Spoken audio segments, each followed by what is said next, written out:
Meet the man who received $1 million for a mine, and he also owns the mine. So he received $1 million for the mine and now has the $1 million in cash, but also owns the mine.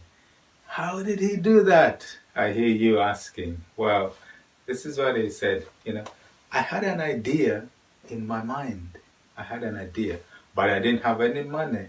So I took my shovel and my pick and went out there, to get and find the mine.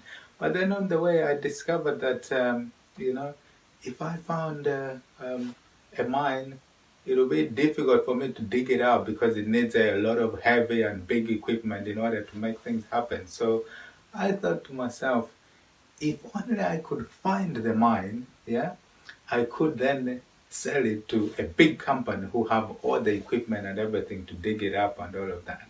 And that is how he got on about his business. So he went out there and found the mine, and then he sold this to a big multinational company for $2 million. So under the terms of the contract was that they would give him $1 million in cash, and the other $1 million would be in the form of a mortgage or a loan. So that's how he set up the deal. So sold it, and he received his $1 million in cash.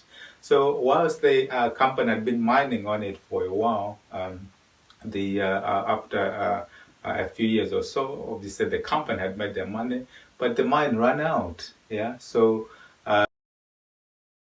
he actually went to them and said, okay, if you would like, because obviously the mine has run out, yeah, if you want to stop, I can agree with the mortgage or the loan, and then you give back the mine to myself.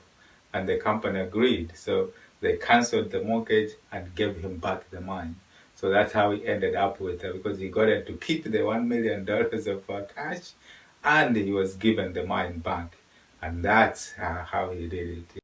He managed to get the $1 million in cash and also owns the mine. And that's how the man who received $1 million in cash for a gold mine and also owns, that's how he managed to do it. So it's just one of those stories whereby where you have an idea, you can make it happen, by just, leveraging your way, thinking of other ways how you can be creative in doing things like, this guy did, in the sense of going out there. He realized he didn't have the money. He just went out there with his idea, and there were other people, other companies willing to invest in that idea and make things happen. So that's quite a good thought for today. Go out there, experience, learn, and grow, and make those ideas that you have, happen by, looking at what can be done and how you can structure things. So I hope that's a good lesson for today. Keep those ideas flowing and look out at ways how you can work with those ideas and get other people to invest in you. Next time, cheerio.